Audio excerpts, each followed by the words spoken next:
You ever notice how the people who scream the loudest about doing good are sometimes the ones with the most to hide? Let's talk about Ashton Kutcher. Yeah, that Ashton Kutcher. The one who got a standing ovation in Congress for crying about saving children. The one who co-founded Thorn to fight child exploitation online. The Hollywood golden boy turned tech activist. But behind all that applause, there's a growing buzz. And it's not the good kind. People are starting to piece together something that's been hiding in plain sight for years. Kutcher's longtime friendship with Diddy. They weren't just cool acquaintances or red carpet buddies. They were tight. Like, train for marathons together tight. Like, you're at my penthouse parties every other weekend tight. And that's where things start to get real weird. See, Diddy's not just some music mogul anymore. In recent months, his name has been dragged through some of the darkest allegations Hollywood's ever seen. Trafficking, underage guests, hidden surveillance cameras, and NDAs torn to shreds. Federal raids, lawsuits, and a growing pile of evidence are painting a picture that's got people whispering, pointing, and now shouting. And Ashton? He's not just on the sidelines. According to multiple insiders and alleged witness accounts, he was in those rooms, not just a guest, but someone comfortable enough to bring others in. And that's where Diddy's adopted daughter enters the scene. Let's call her Ava. Now, Ava, she's not new to this world.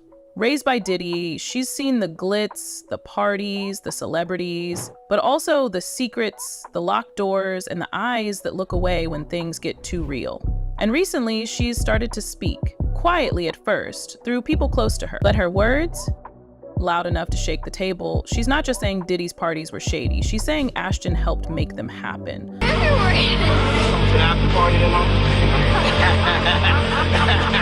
According to the whispers, Ashton would pull Ava aside during these gatherings, introduce her to people, tell her she belonged in those spaces. And back then, Ava idolized him, saw him as a mentor, a big brother, someone safe, someone good. But in hindsight, she's saying those moments weren't what they seemed, that they were part of a setup, part of something much bigger, something calculated.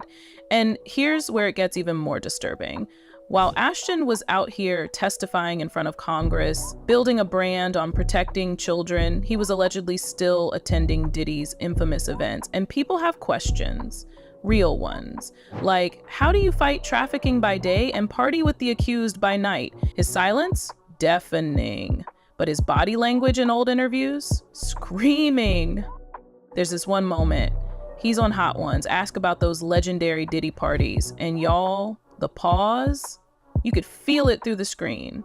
So, I can't tell that one either. I mean, I'm like actually cycling through them.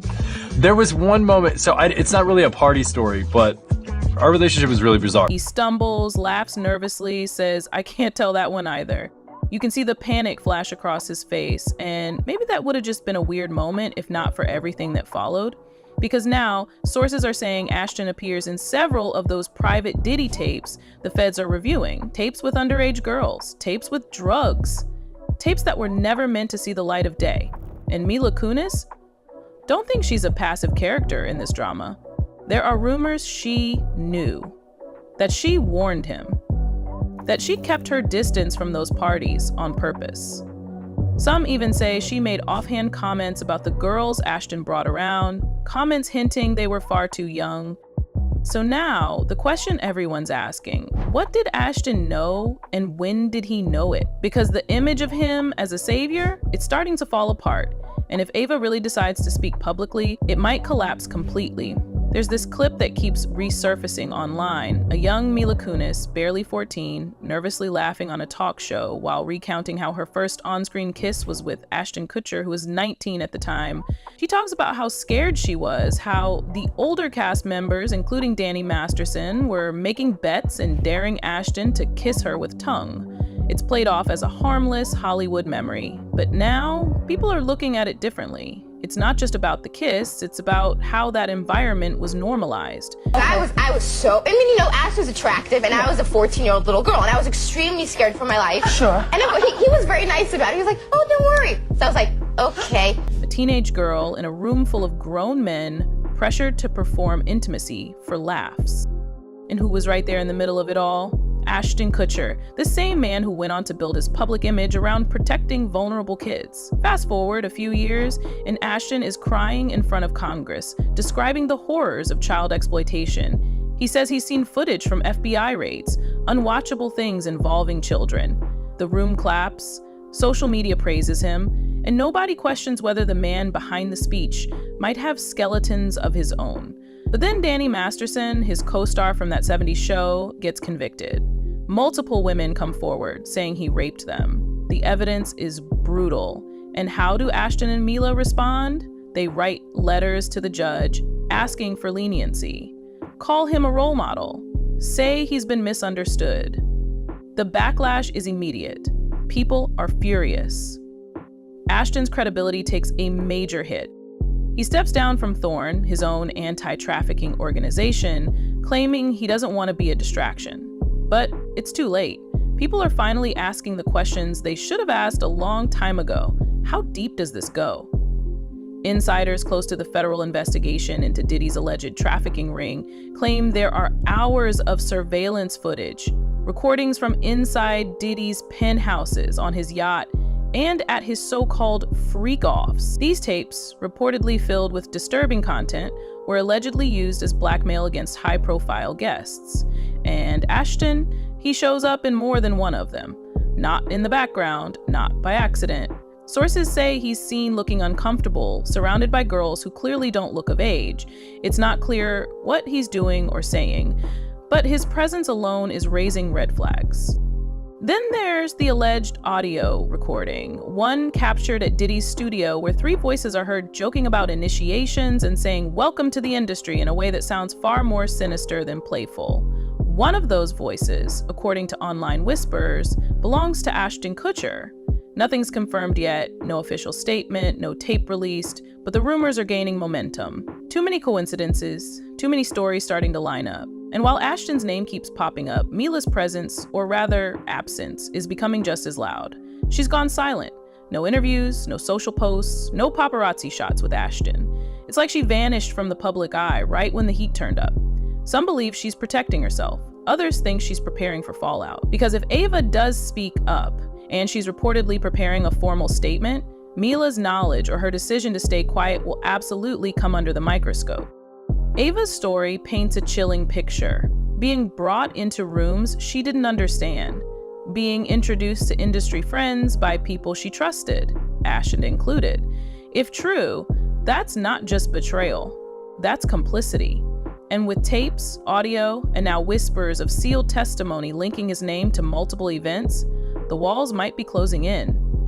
Ava's name wasn't known to the public for years. Diddy kept her out of the spotlight, raising her like a daughter, while the industry knew better than to ask questions. But insiders always whispered. Some claim she was gifted to Diddy as part of a shady deal with a struggling model. Others believed she was the child of someone silenced, someone who had no choice but to hand her over. Either way, Ava grew up watching everything, and she remembers all of it.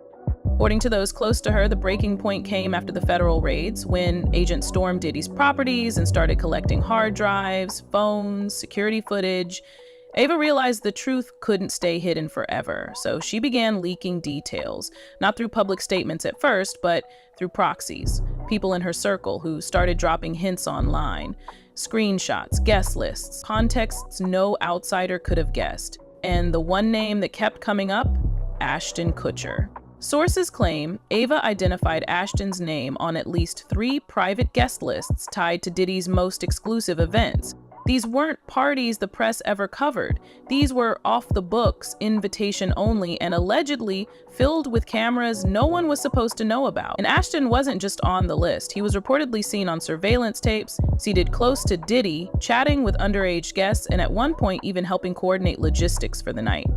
There's a rumor floating that Ashton started cooperating with the FBI in early 2024, that he was advised to distance himself from Diddy and stop attending his events. Legal sources suggest his lawyers warned him about possible subpoena exposure if he didn't step away fast.